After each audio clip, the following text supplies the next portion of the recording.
So guys, we've got another listing from this time fan Tazz2021. And it's for a 1750 point list of Necrons. My favourites. Your favourites.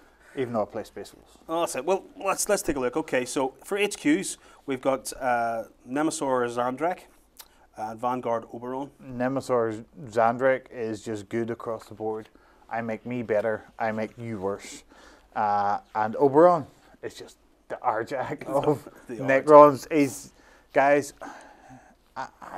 we were chatting about him even at lunch today, and I just think he's brilliant. I just think what he does across the board is just really good. And Nemesaur Zandrak is great as well. Adaptive tactics and counter tactics is just so good, making all your stuff better, all the other guys' stuff worse. It's just great. They're Oberon is probably the best in the HQ section. Yeah. But he's not an overlord. Zandrak is up there with the best of the HQs. Yeah. Yes. Yeah, I mean, that's it. For named characters, they probably are the best. The only disadvantage is pairing them together. If somebody's very good, they'll get Oberon to come back and defend Zandrak. Yeah. You'll turbo boost across the board with some bikers or something in basically a suicide mission. To stop Oberon killing your entire army. Yeah, because isn't it the rule if Zandrak's assaulted, then Oberon automatically teleports. Vanguard's duty. Oberon basically, no matter where he is on the board, even if he's stuck in the middle of combat, bounces straight over and joins that combat that Zandrak's in. He protects his master Zandrak. Zandrak is just good across the board. He's the guy that allows your deep strikers to enter play in the enemy turn. We don't really rate that because there is tactics to be had in it and getting your deep strikers on and whatnot, but it's better if you go second. Yeah. I don't see a lot of Necrons deep striking. Basically, the way to look at that rule is basically your opponent makes your deep strike roll for you. Yeah, that's basically what's happening. You know, you can bring them in whenever they bring some of their guys in. So I mean, it's okay. No, well, they can choose to enter play, so they don't have to. Don't have to, but I mean, depending on what guys you're deep striking in. Yeah. You know, if it's death marks, they're rubbish. No. So they are really. I mean, you want if it's something like. What do you call those other guys? Praetorians. Praetorians aren't bad. But, I suppose wraiths and things. Wraiths, so if you can bring wraiths in. Deep striking, yeah. I believe wraiths should be able to deep strike because they're basically jump pack guys. Well, jump infantry. Yeah. The special rule that Oberon gets is called cleaving counter blow. Whenever you attack him, you keep track of how many times you fail to hit him. He's initiative 2, so pretty much most people's going to get to go first against him. And then he gets up to 6 bonus attacks back. So you're chatting Oberon with weapon skill 6, strength 5, toughness 5, 3 attacks. He charges you, he gets 3 plus 1, plus probably another 6. Yeah, I mean, that's 10 coming back at you, hitting on 2s, hitting on 3s, winning on 2s. Yeah. And he's just...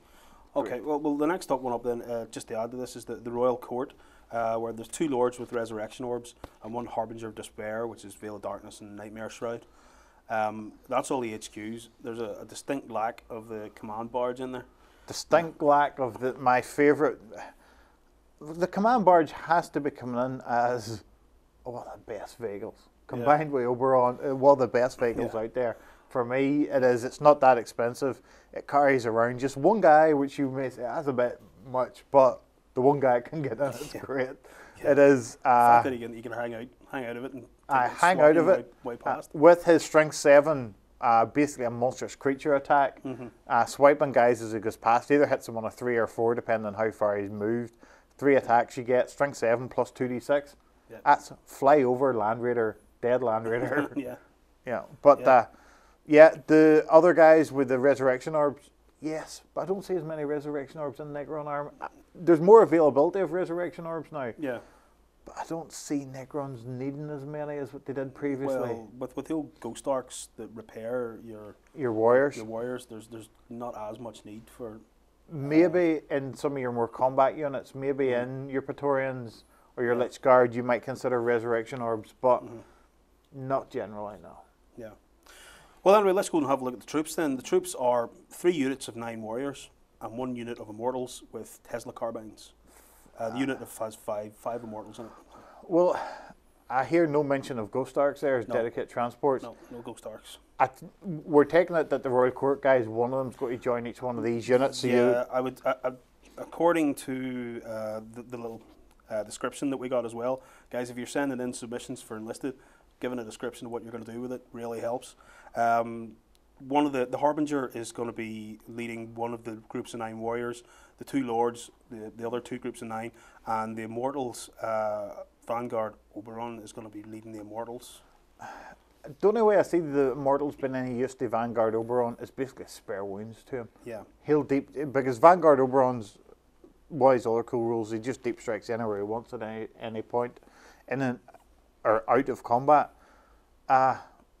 I don't know, 5 Immortals, they're really only cover for him, that when he deep strikes across the board you can't shoot him down. Although Tesla carbines are nice as assault weapons against softer infantry. So. Yes, Tesla carbines, because we've chatted about this, I did prefer the Gauss weapons, but they're better anti-vehicle. But the Tesla carbines, if you were going up against the likes of orcs and things like that there, or Tyranids, guys with poor saves, Eldar, Dark Eldar, they can get a lot of shots off. Yep. Everybody will get their save because they have no AP, but they'll get a lot of shots off.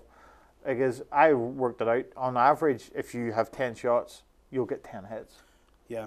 You know, Well, which is good. and the thing about what I like about the Warriors with the Gauss weapons as well, is in rules of 6, you're going to glance vehicles. And that's great for just the basic troops.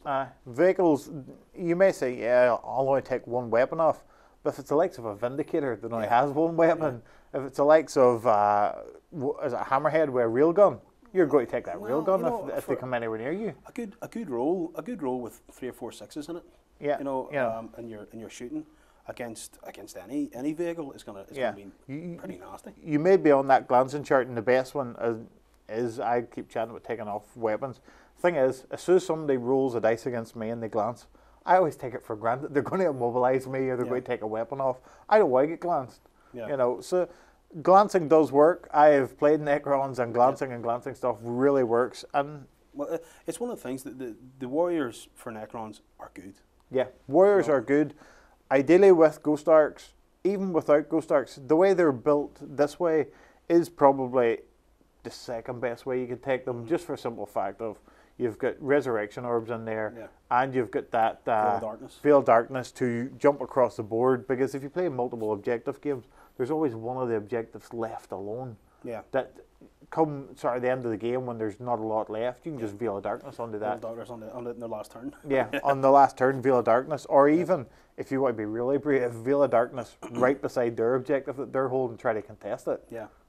It's probably suicide, but but it can be done. If it works, it works. If it's the end of the game and you've went second, then there's definitely not going to be another turn. It's worth a go. Well, when does the resurrection protocols take effect?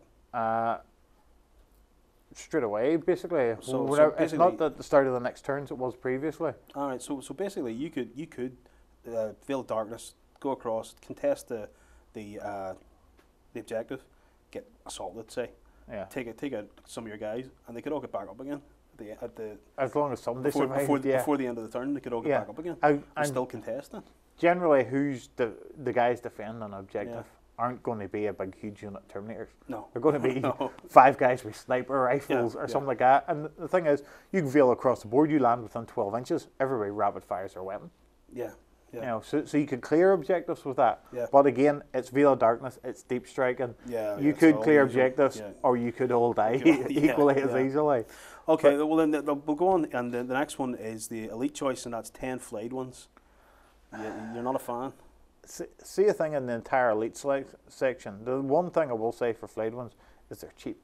Yeah. They're like 15 points a man for a flayed one. And they can scout forward and whatnot at the start of the game, deploy a lot forward. The problem they have, unlike like Space Marine snipers being able to do this, they're basically a combat unit. Yeah. So you're going to have to go into the enemy. The enemy knows what they're going to have to do. Yeah. But the thing is, if you were a bit cute with them, you would go forward, you'd force the enemy to come to you. You know, you try and split up their attacks, but a good player will well, deal with them quickly. You know, one thing that I always find with these sort of dedicated combat units that can deploy and infiltrate and deploy forward and all that sort of stuff is they usually wind up deployed well inside the range of somebody who's got a good weapon for taking them out, and they get rapid fired, or they get sniped, or something like that. The good thing, they have resurrection protocols. You get into the other person's side of the board. Ideally for me, I would try to put them towards your side of the board, close enough that they were a huge threat, but not so close that you just roll over them. Yeah. Enough to try and split your army. You know this whole refuse flank thing where if you castle all up on one side and I put this to your side, enough that you're going to have to send more than their points value after them to get rid of them. Well, that's it. No, that's basically what you want. And 15 of them it's the or 10 of all cheap units. 10 of them 150 points. If you get lucky, there's a building or something or a ruin you can hide behind that the opponent can't see you. Then it becomes even more of a pain for them. They're okay. Of the entire elite section, because I have some of them, they would maybe get an outing rather than the rest of the elites. Maybe apart from the Triarch Stalker, which it's all right. It's not great. No, well, but they're all right as well. Yeah, the Praetorians, are they elites as well? Yeah, Praetorians are elites. The Praetorians are okay. They're okay, but then you're chatting 5 of them for 200 points. Yeah, no, they're expensive. You know, where you get 10 of them for 150. Yeah. 3 attacks, guys. Leadership 10. A 4-up save, reanimation protocols. They can also deep strike as well. But I would just deploy them. I don't see the point of deep strike unless you absolutely have to. Unless there's no other way. Unless you're using something like Veil of Darkness, where you're deep striking because it's a wee trick that you're doing rather than anything else. I don't think you really need a trick because they are only combat. Yeah. Well, let's have a look at the fast attack then. Fast attack, we have 5 Tomb Blades with twin-linked Gauss blasters and nebula scopes. Tomb Blades are good. Tomb Blades have been really overlooked because of the power of Scarabs and Wraiths. But for me, whenever I first looked at it, I thought Tomb Blades were maybe the best of the units. They can turbo boost across the board. You can take the Lord that gives them a +1. They can end up with a 2-up cover save. Twin-linked weapons. You can up their BS to 5. You can up their save to 4. They end up costing, I think it's 40 points each. If you buy, the entire unit may take any of the following: Nebula Scopes, Shadow Swarm Looms, and Shield Veins. So basically, you can take them up to 45 points each. Yeah. Well, they're jet bikes, aren't they? Yeah. So they can turbo boost across the board. Twin-link weapons, always good. Always good. Yeah. Okay, so there's 5 of those, and there's 2 Canoptic Wraiths. Would you take more Wraiths and less pure Tomb Blades? Or? Yeah, probably the flayed ones would be suffering at this stage for points. That's it. Yes, definitely more Wraiths. More Wraiths with the, what is it, their special thing is called? More Wraiths with the whip coils to make the other guys initiative 1. Wraiths are just great. Yeah. Even, unfortunately with the Wraiths, you can only take 1 of the 3 upgrades they get, so it'd have to be whip coils. Yeah. Yeah, the bikes are good, but Wraiths are sheer power. But 3-up and vulnerable saves as well. 3-up and vulnerable saves. Yeah. 3-up and vulnerable saves, 2 wounds, 3 attacks, 4. They totally ignore terrain.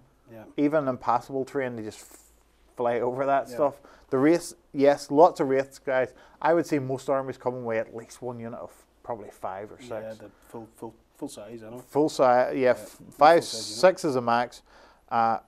No, nothing wrong with Wraiths. They're probably the best unit in the book. Yeah. So then Canoptic Scarabs, 5 bases of those. The Scarabs are good as well. I see the Scarabs as being great against like the likes of the venerable Grey Knight Dreadnoughts, where penetrating them and whatnot doesn't really work. The Scarabs just rip your armor off, and once they rip one of your armor facings down to 0, you're dead. So it doesn't matter. You make a person re-roll all this. Yeah. They rip everything apart. Land Raiders, nobody wants to stay still. 5 of these are coming in, I believe, with 25 attacks. Yeah, 4 attacks plus 1 for charging. And once you've figured out if you're a vehicle and you haven't moved, you've hit automatically. 4 pluses take 1 point of armor off.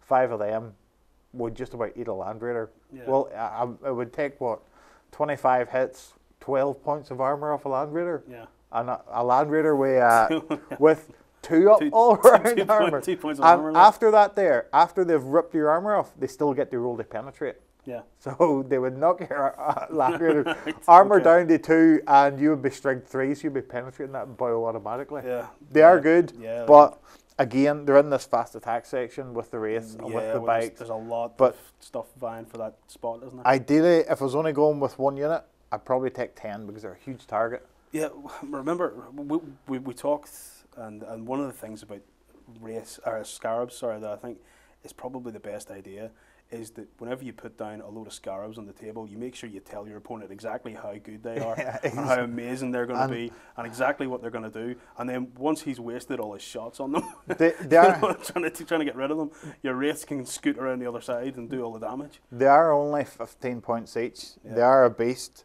They're a small target, so you get +1 to your cover saves. If you take the Lord, that can then give you +1 to your cover save. You run them from one piece of terrain to the next, getting a 2-up cover save all the while. It pretty scares the other guy into having to do something about them. And 10 of them is only 150 points. Yep. So there you go, guys. Heavy support then. We have a Monolith, Annihilation Barge, Canoptic Spider with a Fabricator Claw. None of these would probably make it into my final reckoning. Bar the spider might make it in, but it would be 3 spiders as one choice. You can have a unit of 3 spiders. Yeah, you can have a unit of 3. There's a lot of chat of 9 spiders because spiders birth scarab swarms, and we've just chatted about how good scarab swarms are. And if you have 9 spiders birthing 9 scarabs for 7 turns, I don't know my 9 times tables, but it's a lot. It's a lot of scarabs come out throughout the game. They are just really good, but you need lots of them. The Monolith, it's armor 14 all around. It's armor 14 all around. It gets quite a lot of shots if it gets in the middle of the other guy's army. It's one of those things as well that with that phased reinforcement that is possibly isn't that bad if it appears on your opponent's turn, especially if they've got nothing that deals with armor 14 effectively. But you've got of course the problem. The army that we know that deep strikes a lot would be the one that has the Salamander's army. Yeah, with at which point you don't want your Monolith turning up to that at all. Monoliths have now become susceptible to Melta. Yeah. Previously they laughed off Melta, but now they've become susceptible to it. And that's the issue with Monoliths. They always move slow, so everybody's going to hit them on a 4+. So the big dreadnoughts, the big monstrous creatures are all going to give them an issue. They have that Eternity Gate, which swallows your guys and takes them off the board. It kills them basically. They get sucked up by the door and they disappear, which sounds all right, but it's a strength test, and Marines are going to pass it 2/3 of the time. It's only really going to be good. If you were to help your Harlequins out in front, I go, come over here, Harlequins, and look at my door. You're never going to do that, though. I mean, it's mental. The Harlequins would be nowhere near that Monolith for a start, because they can't do anything to it. It's a random range as well. Is it D6 inches from the door? Yeah, it's always so 1 inch. It could be 1 inch. It's always 1 inch. The problem is, you can't get within 1 inch of the door unless you assault the vehicle. So I can't get. So I need to roll at least a 2 to be able to affect anybody, and you need a 5 or 6. Monoliths don't do it, guys. And they've lost their ability to sort of ignore shaken and stunned. So They have to roll now a 2+ to ignore a shaken, and a 4 to ignore a stunned, and they've also lost the ability, as far as I recall, to not lose their big blast weapon from a weapon destroyed. Yeah, so basically they can be glanced to death now. So. They can be glanced to death, and you'll lose the big large blast, strength 9, AP 3 blast. That used to be, I'd blast away at people, and then they'd get a weapon destroyed against me, and they go, I'm having your big blast. And I go, no, you're not. You're having -1 of my D6 shots. Yeah. So Monoliths don't do it for us, guys. No. I'm sorry, but no. So the days of the Monolith being Uber are just gone. Monolith, again, swap him for more Scarabs, more Wraiths. Or Ghost Arcs. Get your Ghost Warriors. Arcs. Get Ghost Arcs. 2 Ghost Arcs will do you a far better job. Yeah. You wouldn't need... You'll get your points back easily. You get rid of the Lords with the Resurrection Orbs, and they're coming out at what, 70 odd points each, a Lord with a Resurrection Orb, and you get 2 Ghost Arcs, and you would have 50 odd points left to buy yourself another Spider. Yep. And you would have 2 Ghost Arcs and another Spider, he's doing you a far better job. Well, that's it. So there you go, guys. That's basically the advice on that list is more wraiths. Anybody who's playing Necrons should get more wraiths anyway. Even if you have to take some Terminators out of your box and just proxy them as wraiths. Yeah, they're a wraith Terminator now. Yeah, and of course Ghost Arcs. Ghost Arcs are vastly underrated for what they do. Yeah. Because your warriors are good. Immortals not so good. The warriors definitely. The thing people forget as well about Ghost Arcs, you're 10 guys inside that. It's an open top vehicle. Yeah, they can all shoot out. So you can have 2 broadsides on the go at 2 different targets, plus 10 guys inside. Yeah. You know, all of which, of course, if they have Gauss weapons, can glance vehicles. You fly up beside a vehicle. You get 1 broadside is what 5 rapid is 10 shots, and 10 guys inside it is another 10 shot or 20 shots. Yeah. 30 shots. That's going to glance a vehicle. Yep. That's going to do some damage to it. Yep. Ghost Arcs definitely. Yep. Any of those light vehicles as well, they're all going to suffer to that. It doesn't really matter, light or heavy. You're all going to suffer. Well, they're all going to suffer. Dark Eldar really wouldn't like it because they're all open top, so they'll all die. Yeah. But there you go, guys. There you go. That's some of the advice then for the Necrons list. If you have a list that you want us to have a look at, then remember submissions@beastsofwar.com is where to send it to. If you can put a wee description on it as well as to how you're going to use it, then that always helps and makes it easier for us to do a wee review of it. So until next time, we'll see you later and send us in some lists.